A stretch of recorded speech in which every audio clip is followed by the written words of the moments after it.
Hebrews chapter 11. Our study is just 2 verses tonight. Beginning in verse 20.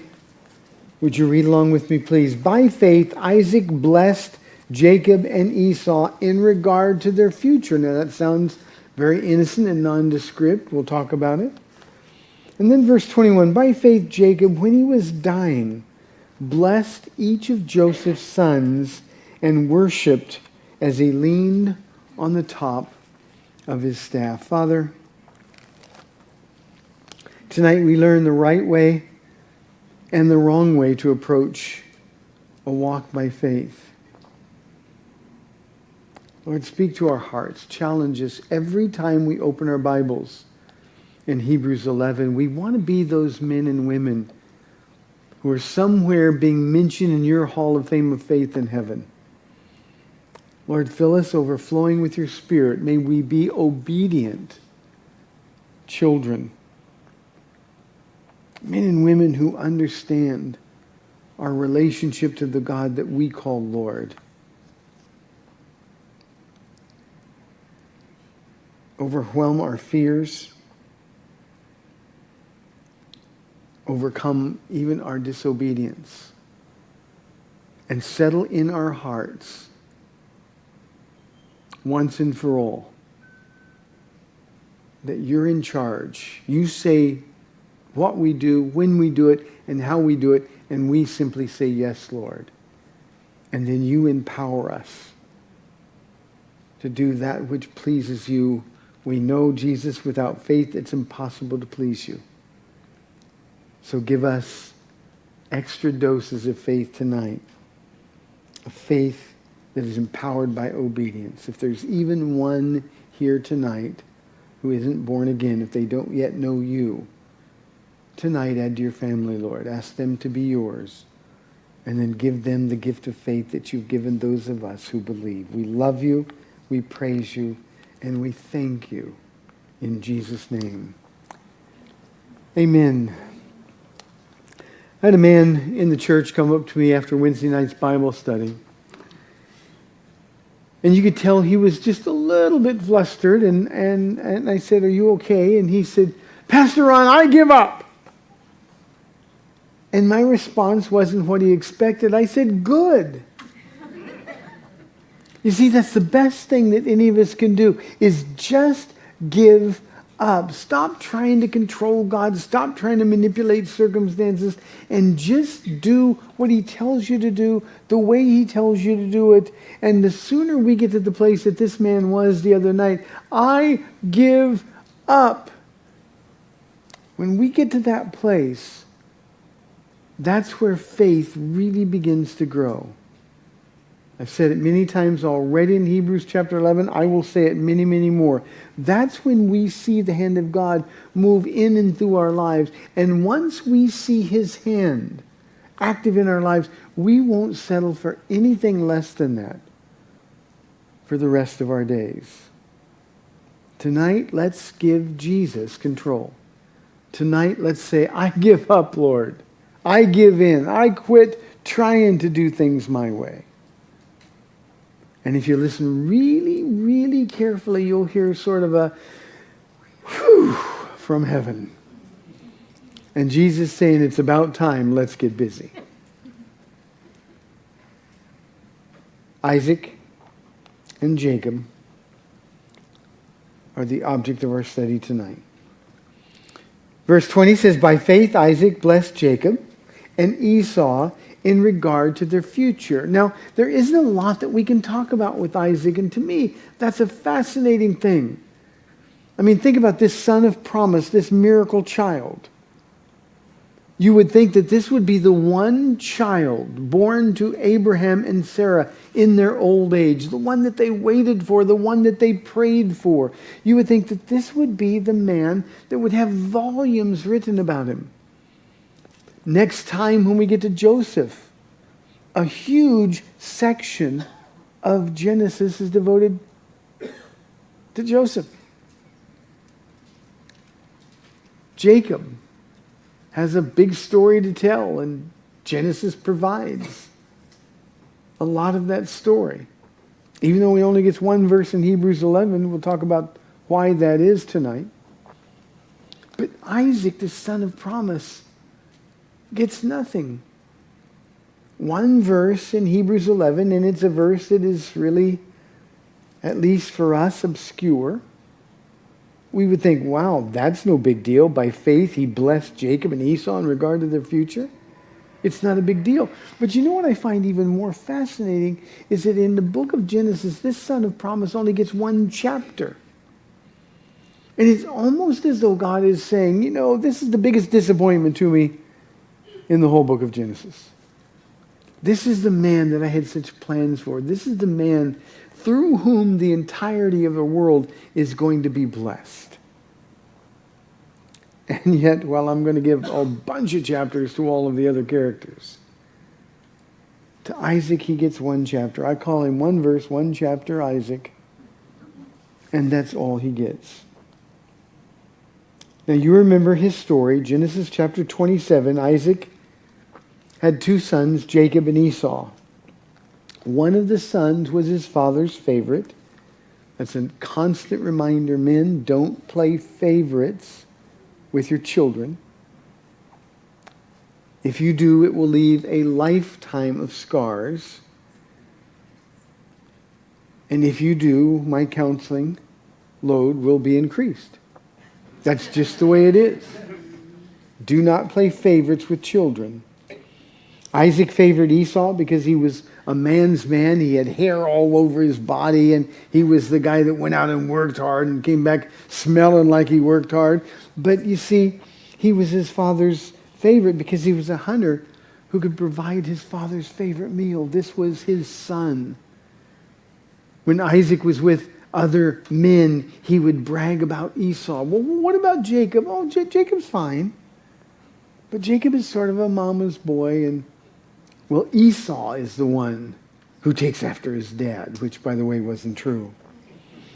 The younger son, as I said, Jacob, was his mother's favorite. He was quiet. He was clever. He was a studious young man whose hobbies included cooking. Not exactly what a dad dreams of when he wants a son to go throw a baseball with. Jacob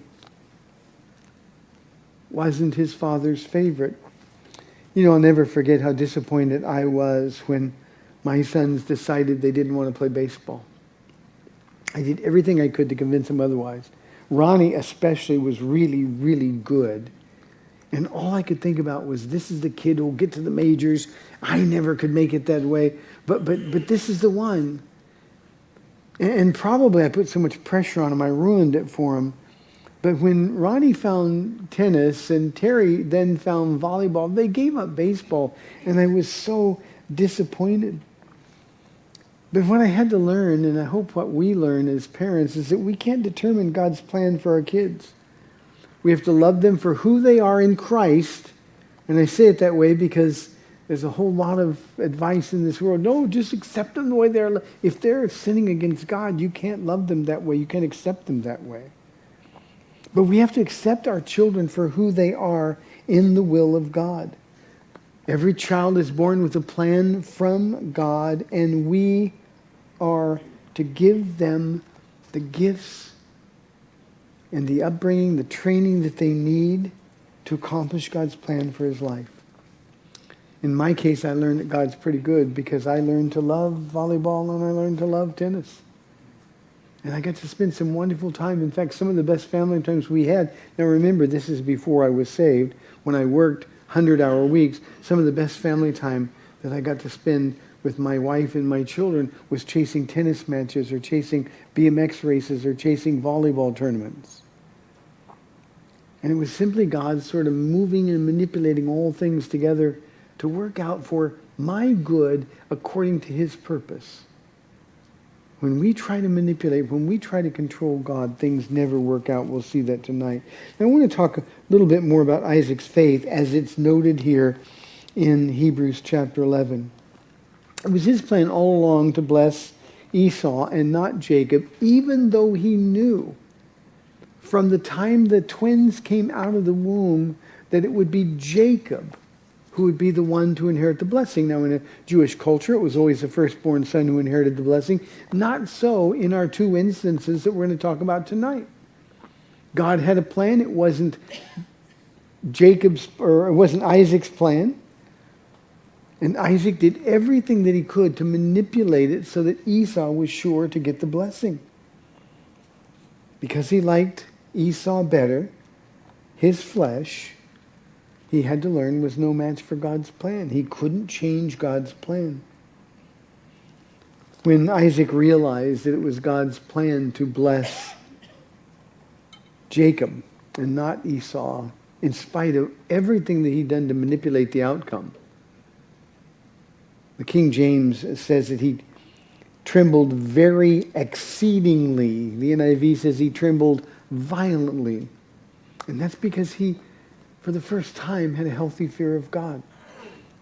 After everything I've done to try to manipulate the outcome, it's still going to work out the way you want it to work out. This is a God that I need to fear. He recognized that God's power was really great, greater than his ability to manipulate. Let me say that again. God's power is greater than your ability to manipulate God's plan. It's amazing how many ways we can rationalize doing what we think God wants us to do, when really, if we're honest, it's just what we want God to do. God says, I got a plan. Just walk with me in my will, and you'll see your faith grows. One of the things that we learn with Isaac here is that there are times when faith just gives up. This is one of those times. God, have your way with me. And Isaac's faith is noted for that one thing. Very unremarkable. Verse 21, by faith Jacob. Jacob is the man in the Bible most like me. His name means deceiver, more literally a con man. And Jacob's life is very, very personal for me. So we're going to spend the rest of our time in Jacob's life tonight. And I want you to really, really let God speak to your heart. I sometimes get really emotional talking about Jacob. Jacob, like Isaac, really and truly believed that his ideas, whatever they were better than God's. There was no situation, at least according to his thinking, that he couldn't control. But in Jacob's future was a man named Laban. Now, when you think you're clever, when you think you can outsmart other people, God always has somebody warming up who's more clever than you, and God's going to put him or her in your life. And he's going to do that to teach you to depend on God. Such was the case in Jacob's life, and his lesson was going to be a very long, hard, and difficult lesson to learn. By faith, Jacob, when he was dying, blessed each of Joseph's sons and worshipped as he leaned on the top of his staff. Now, at the beginning, I want you to keep that picture in your mind. Jacob leaning because he walks with a limp. Jacob leaning at the end of his life with no strength left, and yet doing the one thing that he's noted for in Hebrews chapter 11. Think about Jacob's life for a moment. It was filled with trials, most of them self-inflicted wounds, but they were trials through which he persevered. Jacob, to his credit, was one of those guys that no matter how many times he ran into a brick wall, no matter how many times things didn't work out his way, he kept on going. He persevered through them. But the incident he's most noted for was giving the promises of God in terms of a blessing to Joseph's son Manasseh and Ephraim. You see, in a repeat of history, Joseph believed that his father ought to bless Manasseh first because he too was the firstborn. But Jacob knew that God had chosen Ephraim and thus bestowed the blessing. I wonder if Jacob, when Joseph protested and said, no, Manasseh's the one that needs to be blessed. Manasseh's the first one. In fact, Joseph moved his hands I wonder if, for a moment, Jacob smiled. Now remember, he's dying.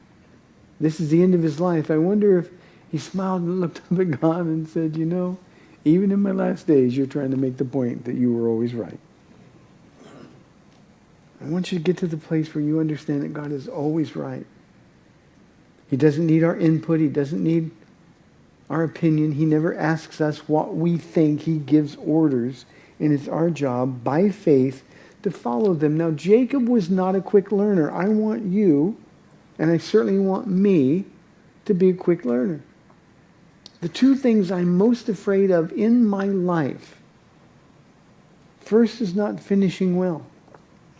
That's the thing that motivates me, that drives me every single day.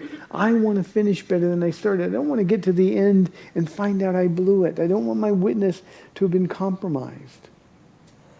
The other thing I fear, more than anything else except that first one, is the tendency of my flesh to want to control things, to manipulate. I'm good if somebody gives me a plan. I'm really good at following that plan, especially if it's my plan. But every day I've got to get up and submit to the will of God. The same thing is true for you. And I hope tonight's Bible study will spare you the pain that Jacob went through. Turn in your Bibles to Genesis 28. That's where we're going to start. Because I want to show you first the wrong way of faith, and follow it in Genesis chapter 32 by the right way of faith. In Genesis chapter 28, verse 10, it says that Jacob left Beersheba and set out for Haran. Now, to set a little bit of the backstory, and I don't have a lot of time to do this tonight, Jacob is running away from Esau, because he's just, at this point, he's just now stolen Esau's blessing. Esau is the man's man. Esau is angry, and Esau wants to wrap his hands around Jacob's neck. And Jacob knows he's got to leave. His mother comes and said, no, you've got to leave after what you've done. With her help, by the way. You've got to leave now to be safe. There was a lot of friction in the home because Esau had made a vow to kill Jacob as soon as Isaac died. Now, this isn't germane to our story tonight, but Esau didn't get it either. I'm going to get you as soon as my father dies. At that point, it looked like Isaac was going to die soon. He was weak, he was feeble, he was blind, he needed help to do everything. He lived for more than 40 years from this point. And yet we've got a man unwilling to forgive, unwilling to take personal responsibility for what's happened, and he's going to be burdened all of the years between Genesis 28 and Genesis 32, being eaten alive inside by his hatred for his brother. Verse 11 says, when he reached a certain place, he stopped for the night because the sun had set. Taking one of the stones there, he put it under his head and lay down to sleep. How tired do you have to be to use a rock for a pillow? And when you do that, you're going to dream. And this is a place where Jacob really meets Jesus for the first time. Not the place that he is in an Old Testament way saved, but the place where he has to deal with the one that he's been running from. Have you ever noticed how tired you get when you're running from the Lord? You know, you look tired. People look at you and say all the time, are you okay? And by the way, I hate it when people say that. I'm 68 years old. I don't look okay. And I say, well, yeah, I feel okay. Why did you ask? Do I look right? No, you look fine. And you know, that's not very credible at that point. This event is a turning point in Jacob's life. No longer able to depend on his father or his grandfather's faith, Isaac or Abraham. It was time for Jacob to develop his own relationship with God. Moms, dads, every one of your children has to come to this place in their life. Every one of them. They can't depend on your faith. They can't depend on getting to heaven because you took them to church. The fact that mom and dad are born again is no guarantee that your sons and daughters are going to be born again. They've got to get to a place in their lives where they wrestle with God, Genesis 32. But first they have to encounter God on their own. We have a young woman in our church, and God bless her. She is a hero to me. I love her as a granddaughter. I didn't get her permission to share, so I won't share her name. But when she went away to college, she told her mom and dad, who wanted her to stay here, she told her mom and dad, no, I've got to go find out if my faith is real. So I'm going to go out into the world where they're going to try to steal my faith. I'm going to go out where there's going to be temptations, and we're going to find out if my faith is genuine. What a hero this young girl is, and her faith has proven to be more than genuine, more than exemplary. Your children cannot be protected. They're not saved because you're saved. They're not saved because you baptized them in the river. They're not saved because they come to Calvary Chapel. Their faith has to be tested. They have to come to their own personal Bethel, where Jacob is now. Verse 12. He had a dream in which he saw a stairway resting on the earth, with its top reaching to heaven, and the angels of God were ascending and descending. That's only important because the angels are here on earth. It's sort of like their duty station. And when they want to go to heaven and see Jesus, they have to go up because this is where their job is. Now, if I'm an angel, I want to stay in heaven with Jesus. But their job is here, so the angels were ascending and then descending back to the earth, with its top reaching to heaven, and the angels of God ascending and descending on it. There above it stood the Lord, and he said, I am the Lord, the God of your father Abraham and the God of Isaac. You only heard about me, but now you're going to meet me. I want you to notice all the personal pronouns that God uses in these few short verses. I will give you and your descendants the land on which you are lying. Your descendants will be like the dust of the earth, and you will spread out to the west and to the east, to the north and to the south. All peoples on earth will be blessed through you and your offspring. I am with you, and I'm going to insert, I will watch over you wherever you go, and I will bring you back to this land. I will not leave you until I have done what I have promised you. Now, Jacob's journey is going to take a lot of different jags that were unnecessary if he only believed this promise. I mean, think about these wonderful promises. If we got those promises, we think, okay, Lord, I'll follow you anywhere. You really are in charge of my life. But you and I, isn't it true that we have far greater, far more wonderful promises from God than Jacob has? And we still get involved in manipulating circumstances. We still try to get God to come to our side or to our way of thinking about a particular circumstance that we want to accomplish. God made him these wonderful promises that could have saved Jacob a lifetime of difficulty. The problem is he's just not going to listen. Even though verse 16 says, when Jacob awoke from his sleep, he thought, surely the Lord is in this place, and I was not aware of it. He thought he was just sort of standing around, got tired, I'm going to lay down, and it just turns out that that's where God was. The message of this dream is an important one for us to understand. If we're going to walk by faith, the ladder, of course, is a picture, a type of Jesus Christ, the bridge between heaven and earth. We can't reach to him, but he can reach down to us. Jesus is the bridge between man and God. Now, significantly for us, Jacob met Jesus for this first time on his own when he was all alone. When there was no one else to turn to for help. No dad, no grandfather, no mother to say, can't you do something? Talk to him. He's vowed to kill me. Now I'm out here on my own. You see, it's in those times when we're alone. Don't be afraid of those times. It's in those times when we're alone that we're going to meet God. We're going to meet him because he wants us to know that he's with us, that he'll never leave us. this whole idea that we have in the Western church that we've got to get goosebumps. I got to hear from God. God needs to speak to me. God needs to give me a vision. I need a miracle. All of that is nonsense. It's in those times, sometimes when we're really tired, sometimes when we're really afraid, that we just need to settle down, take some time, and wait for God to reveal himself to us.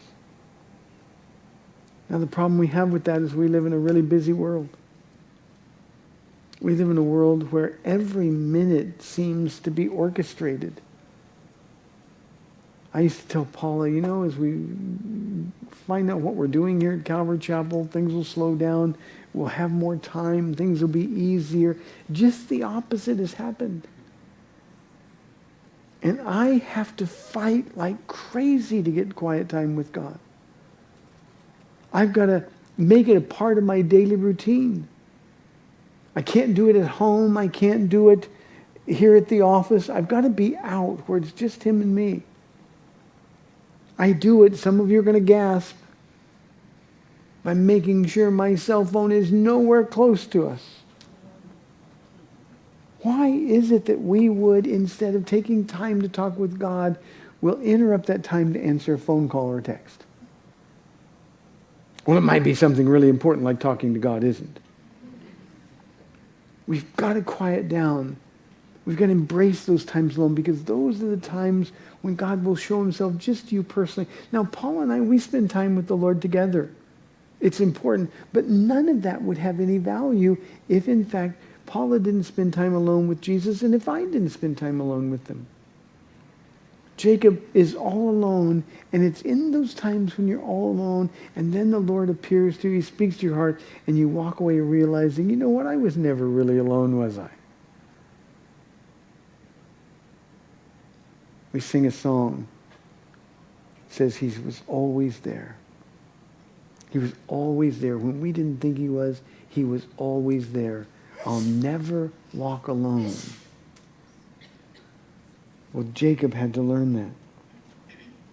God's waiting for you to arrive at your Bethel, a place, every day where you get some time with him.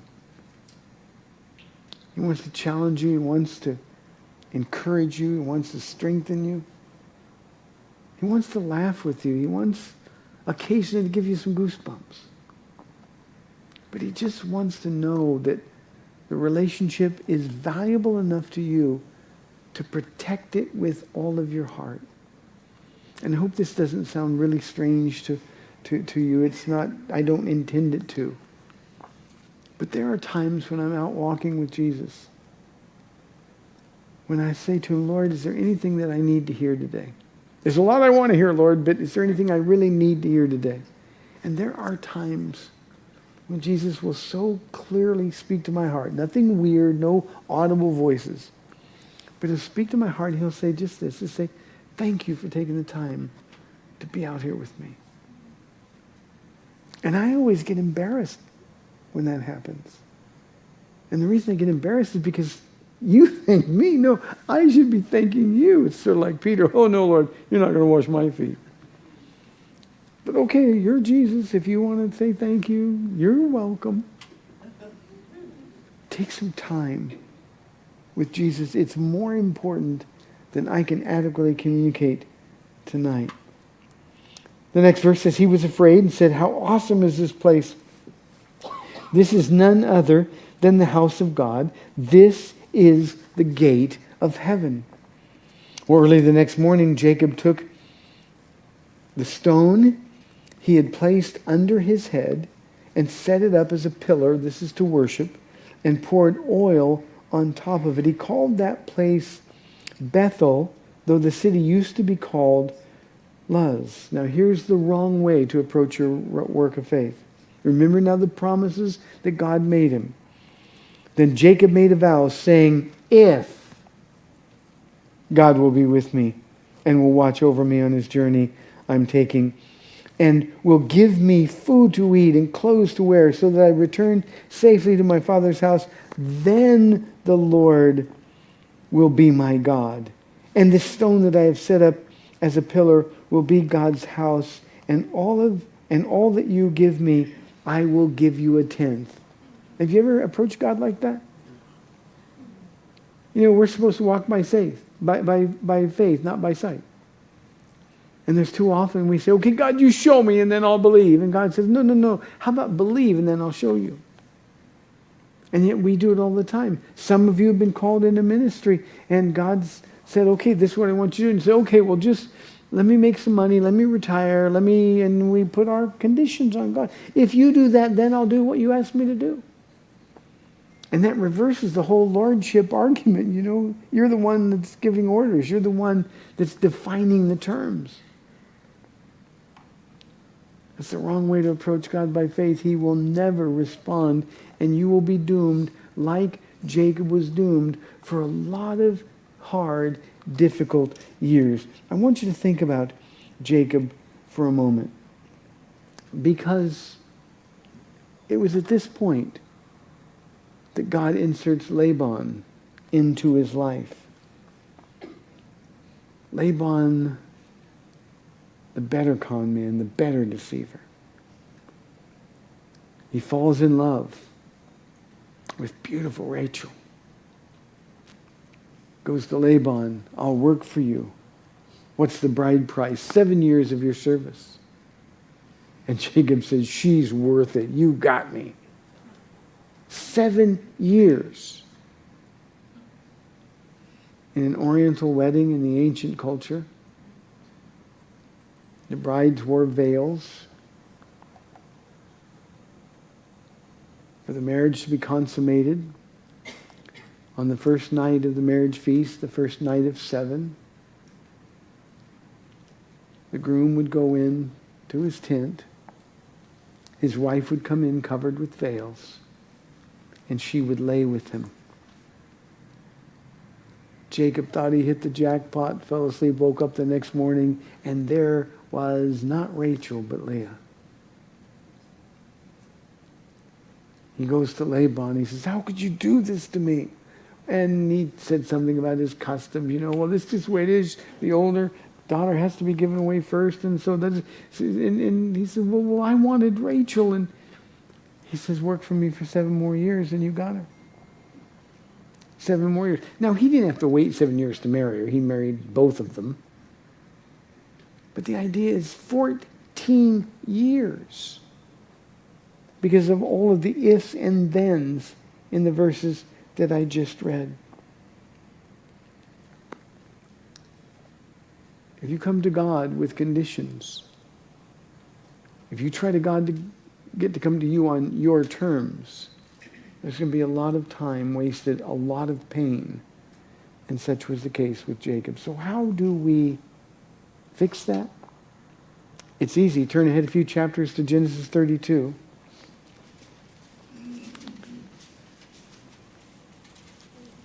This is the right way to come to God, to encounter God. And this is what I call Jacob's born-again experience. Again, I understand in the Old Testament there was no such thing, but that we could understand it. This was when Jacob really wrestled with the one that he met years before. Verse 22, Genesis 32, that night Jacob got up and took his 2 wives, his 2 maidservants, and his 11 sons and crossed the ford of the Jabbok. Now, remember, a lot of this unnecessary pain has occurred, and now he's heard that his brother Esau, with a huge army of men, is coming after him. Think about that. The hairy man's man, the one who vowed to kill him. Jacob gets word that he's coming, and he's terrified. If Jacob had only believed the promises of God from that first encounter. After he had sent them, the family, across the stream, he sent over for all of his possessions. Here's the recurring theme. So Jacob was left alone. How important is it to be alone with God? That if you don't take the time, there's going to be a time when he just shows up and starts a wrestling match with you. So Jacob was left alone, and a man wrestled with him till daybreak. Now we know from this story that the man was Jesus. In a pre-incarnate appearance of Jesus on earth, Jesus found Jacob at a time he was the most afraid. And Jesus came basically, I don't know if you remember this or if I'm so old, this is how they did it. But when I was growing up, you wanted to fight somebody, you go up to somebody and say, I choose you off. Well, Jesus came to Jacob and said, I choose you off. We're going to wrestle. Jacob didn't want to wrestle. But you see, that was God's idea. Verse 25 is stunning. When the man, Jesus, saw that he could not overpower him. Now, here's what we know about Jesus. He could overpower any of us at any moment. He's going to prove that in just a second. What this means is that when Jesus saw that he could not overcome Jacob's will, Jesus is wrestling with him, holding on to him. Jacob, have you ever had a little baby you're holding in your arms, and the baby starts squirming because they want to get away from it? Jacob was doing that all night with Jesus. When Jesus saw that he could not overpower him, he touched the socket of Jacob's hip so that his hip was wrenched as he wrestled with the man. Now, it's important because if you're wrestling with God and you're the one trying to get away, you're the one that's going to end up walking with the limp. What are you wrestling with God about? Why are you continuing to think that you get a vote in God's plan for your life? The more we wrestle with God, in this particular instance, to wrestle to get away from God, the more pain we're going to experience. Have your wrestling match tonight. Get it over tonight. Because what happened to Jacob will happen to you. Then the man said, let me go, for it's daybreak. Now, how do we get from Jesus holding on to Jacob all night, Jacob trying to get away, and suddenly in verse 26, we've got Jacob holding on to Jesus, and Jesus saying, let me go. We've been at this all night. You know, God won't wrestle with you forever. And the way I like this picture, and all of you know what an important story this is for me in my life. But the way I have this picture is that Jacob is trying to get away, squirming all night long. Let me go, let me go. And Jesus saying, no, no, no.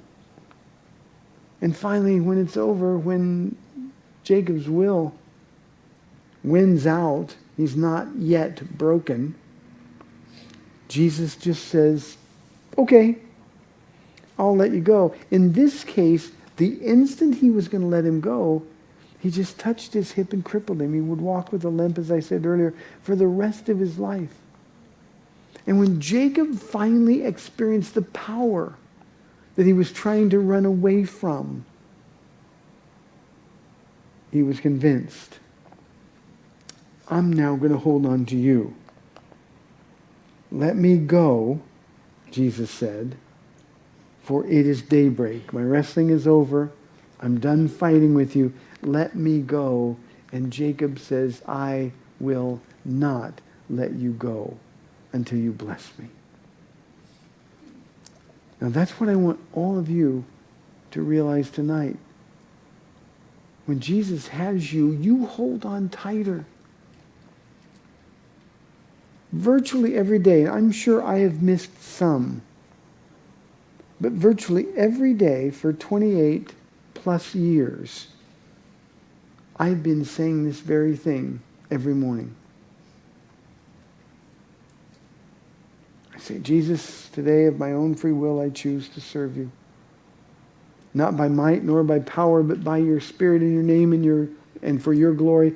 But Lord, I can't even do that on my own. And then I say this, so to that end I offer my hand by faith. I take your hand by faith, and I will not let go until you bless me.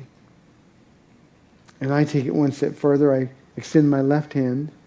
Paul is not with me, but I say, I take Paula's hand. I'm going to hold on to you. She's going to hold on to me. And we will not let go until you bless us. And every day that reminds me of my position in Christ Jacob is terrified, and well, he should be, because now the power that he's trying to get away from just crippled him, and he's on his own. And this is just before, the night before the encounter with Esau.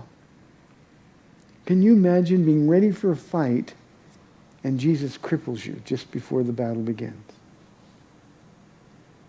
But this is Jacob finally wrestling with God. Wrestling to get away all night long. Jesus gives up.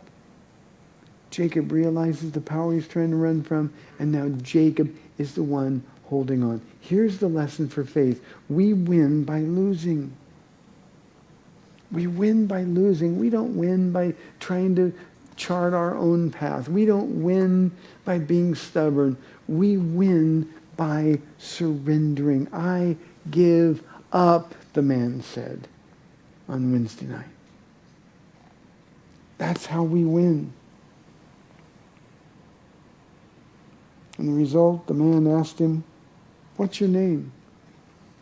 "Jacob," he answered. Then the man said, "Your name will no longer be Jacob, but Israel, because you have struggled with God and with men and have overcome." That's why I say this is his born-again experience. Jacob, deceiver. Israel, governed by God. And how did he get there? He got there by losing the wrestling match. If you hear nothing else tonight, hear that. You win by losing. Jesus won for us on the cross at Calvary. "Father, if there's any way this cup can pass from me." 3 times in the garden he pleaded with him not to have to finish what he set out to do. 3 times the Father said no. And the Father said no because Jesus said, "Nevertheless, thy will, not my will, be done." That's how we lose. Look at the result, verse 29. Jacob said, "Please tell me your name." But he, Jesus, replied, "Why do you ask my name?" Then he blessed him there. So Jacob called the place Peniel, saying, "It is because I saw God face to face, and yet my life was spared." The sun rose above him as he passed Peniel, and he was limping because of his hip. I told you to get the picture of that verse. We read it before we started talking about Jacob. Leaning on the top of his staff. If you'll leave here tonight leaning on Jesus, if you'll stop fighting against God and start letting him fight for you, your life will change remarkably so. And there's no better place that we can be in that place of weakness. I know that anything I try to do apart from Jesus is going to fail. I know it. And when I say that, it's not because everything that I want to do is a bad idea. But you see, Jesus wants me to know that if I do anything apart from me, he's going to frustrate my plans to try to teach me not to try to do anything without him again. And when you get to that place where every single day you're going to take some time and be alone with Jesus. Again, I know how busy our lives have become. I understand the world that we live in. I understand our addiction to those idiotic cell phones.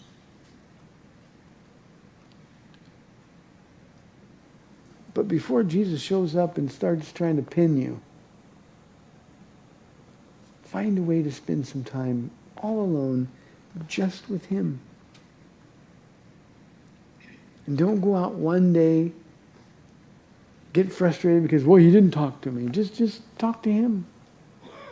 And one day on your walk, one day in your quiet place at home, one day in your car pulled over in the parking lot, you're going to notice he's right there with you.